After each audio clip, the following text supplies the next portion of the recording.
स्वागत गर्छु छितेन डुक्पा रेसिपीमा। अनि आज चाहिँ म तपाईहरुसँग यो कुखुराको मासुको अचारको रेसिपी शेयर गर्न गइरहेको छु। मलाई आशा छ तपाईहरुलाई अवश्य नै मन पर्छ होला भनेर रेसिपी मन परे तपाईहरुको साथी फ्यामिलीहरुसँग शेयर गर्न चाहिँ नबिर्सिदिनुस् है।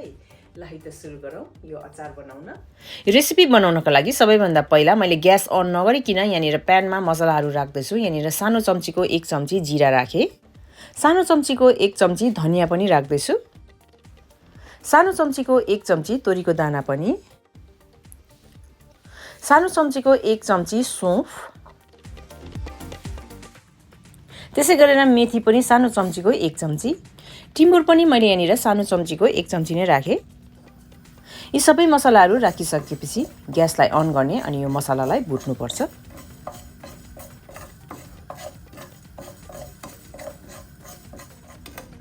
मासुको अचारको लागि मसला भुट्दा तपाईहरुले मसलालाई एकदमै बेसी खराउनु हुँदैन। तपाईले चेक गर्न सक्नुहुन्छ यसरी हात हालेर। हात हाल्दाखेरि तपाईले छुनु सक्ने छ भने यो मसला चाहिँ रेडी भएको हुन्छ। ग्यासलाई अफ गरिदिने। यो मसलालाई मैले यहाँनिर प्लेटमा ट्रान्सफर गरेर सेलिनको लागि साइडमा राख्दैछु। मसला राम्रोसँगले सेलिसकेको छ। पिस्नको लागि मैले यहाँनिर ग्राइन्डर जारमा राख्दैछु। तपाईहरुले यो मसला सिलौटोमा पनि मज्जाले पिस्न सक्नुहुनेछ।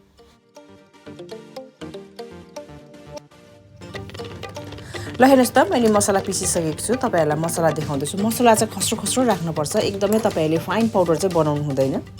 मसला रेडी भइसकेको छ। खोर्सानी पनि हेरिहालौँ। खोर्सानी चाहिँ मैले यहाँ मिक्स गरेर भिजाएको छु। यो चाहिँ काश्मिरी चिली, यसले चाहिँ कलर राम्रो दिन्छ। सँगसँगै पिरो होस् भनेर यहाँनिर मैले सुक्खा डल्ले खोर्सानी पनि भिजाएको छु र अर्को चाहिँ यो नर्मल सुक्खा खोर्सानी हो। तपाईहरुले पिरो बेसी कम्ती गर्न सक्नुहुनेछ। अब यी सबै भिजाएको यो खोर्सानीलाई पनि मैले ग्राइन्डर जारमा राखेर पिस्न लागेको छु। अचारको लागि खोर्सानीलाई पनि तपाईहरुले फाइन पाउडर बनाउनु पर्दैन। ल हेर्नुस् त यतिको भए हुन्छ। खस्रो खस्रो नै हुन पर्छ।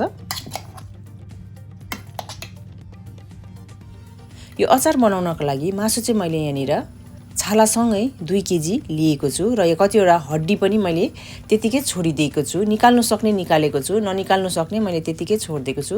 तपाईले यो अचार बोनलेस बनाउन चाहनुहुन्छ भने बोनलेस पनि बनाउन सक्नुहुन्छ, अथवा चिकन ब्रेस्टको मात्रै बनाउन चाहनुहुन्छ भने चिकन ब्रेस्टको मात्रै पनि बनाउन सक्नुहुन्छ। तपाईलाई जस्तो मन पर्छ त्यस्तै मासु युज गर्नु होला। यसलाई फ्राई गर्नको लागि मैले यहाँ ठुलो कराई लिएको छु। कराईलाई एकदमै राम्रोसँगले तताएर चाहिँ मैले यसमा 300 ml तेल राख्दैछु। तातो तेलमा 3-4 वटा तेजपत्ता राखे, सानो चम्चीको 1 चम्ची मरिच, एउटा स्टार एनिस छैन भने नराख्दा पनि हुन्छ, 4-5 वटा सुकमेल र एउटा सानो दालचिनी पनि मैले यहाँ राखे। त्यसै गरेर 4-5 वटा ल्वाङ पनि। यति सामग्रीहरू राखिसकेपछि मासुलाई पनि हाल्दिने। बेसार अथवा हर्दी सानो चम्चीको 1 चम्ची। अब मासुलाई चलाइहाल्नु हुँदैन, एकछिन त्यतिकै छोडिदिने। त्यसो गर्नाले चाहिँ मासु कराईमा टालिँदैन। चलाउनु अगाडि स्वाद अनुसार नुन पनि एड गरिहाल्ने। अब चाहिँ चलाएर राम्रोसँगले राखेका सामग्रीहरूलाई मिक्स गर्ने।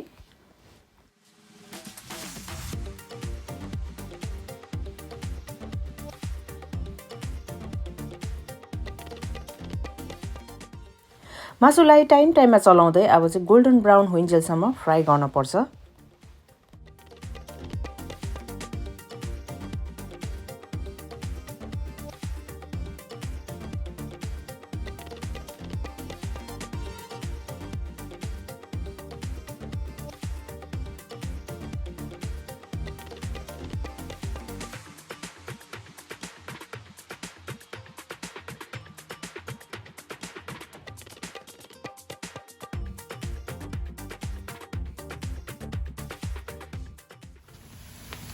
अचारको लागि मासु फ्राई गर्दाखेरि एकदमै बेसी खराउनु चाहिँ हुँदैन।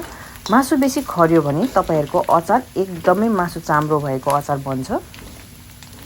अब यो गोल्डन ब्राउन भएको मासुलाई मैले बीचमा ठाउँ बनाएर 5-6 वटा सुक्खा खोर्सानी र 1 बोल लसुन हाले। सँगसँगै मैले यहाँनिर सानो बोलको 1 बोल अदुवा पनि लामो लामो काटेको राख्दैछु।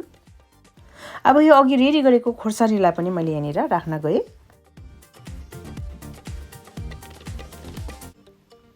अब यी सबै राखेको सामग्रीहरूलाई राम्रोसँगले यसरी चलाउँदै भुट्न पर्छ।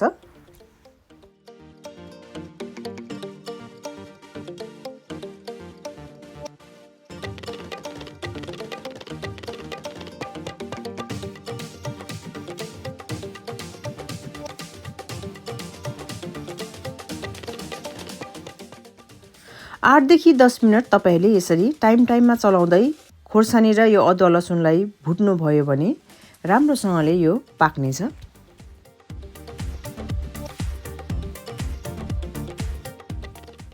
अब यसमा तपाईहरुले मसला राख्न सक्नुहुनेछ।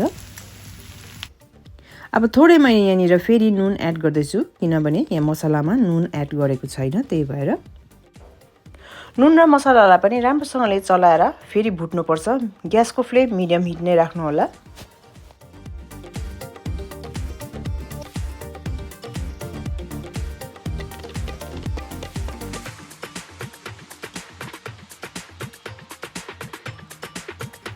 मसला राखिसकेपछि 5-6 मिनट तपाईहरुले भुट्नु भयो भने तपाईहरुको फाइनल रिजल्ट यो अचारको चाहिँ यस्तो हुन्छ। ल हेर्नुस् त कति परफेक्ट अचार बनेर रेडी भएको छ।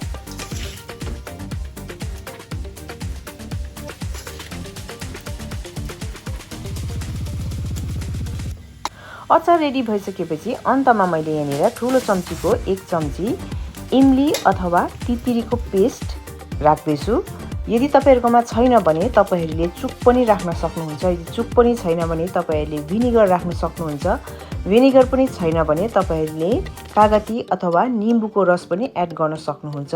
अब यो तितिरीको पेस्ट राखिसकेपछि चाहिँ एकपल्ट राम्रोसँगले यो मासुको अचारलाई चाहिँ मिक्स गर्नुपर्छ।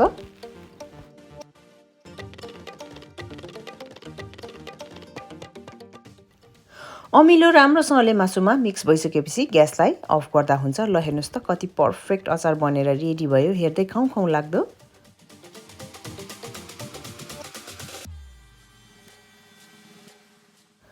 अचारलाई स्टोर गर्न अगाडि यसलाई राम्रोसँगले सेलाउन दिन पर्छ। सेलाउनको लागि चाहिँ मैले यहाँनिर ठुलो ग्लासको बोल लिएको छु। अब यो पाकेको अचार सबै मैले यो बोलमा ट्रान्सफर गर्न गइरहेको छु।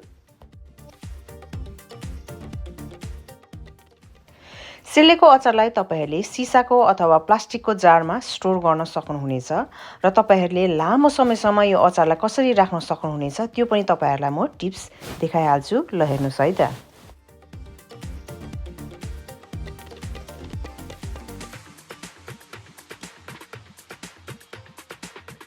मासुको अचार बनाउँदाखेरि तपाईहरुलाई तेल अलि कम्ती लागेको जस्तो भयो भने तपाईहरुले यसरी तेललाई राम्रोसँगले खराएर र एकदमै राम्रोसँगले फेरि सेलाएर चाहिँ तपाईहरुले एड गर्न सक्नुहुन्छ। तपाईहरुले मासुलाई जति तेलमा डुबाएर राख्नुहुन्छ तपाईहरुको मासु त्यति नै लामो समयसम्म बस्छ। त्यही भएर मासुलाई चाहिँ तपाईहरुले तेलमा डुबाउनुहोस्। यदि तपाईहरुलाई धेरै लामो समयसम्म राखेर खानु मन छ अथवा टाढो टाढो पठाउनु मन छ भने यदि तपाईहरुलाई छिटो छिटो खानु छ भने चाहिँ तपाईहरुले यो अचारमा त्यति तेल एड गर्न पर्दैन। ल आजको मेरो यो रेसिपी कस्तो लाग्यो कमेन्ट गर्नु चाहिँ नबिर्सिदिनुहोस्। रेसिपी मन परे तपाईहरुको साथी फ्यामिलीहरुसँग शेयर गरेर यो भिडियोलाई लाइक अनि च्यानलमा नयाँ हुनुहुन्छ भने सब्स्क्राइब पनि गरिदिनुहोस्। Thank you so much for watching. Bye by.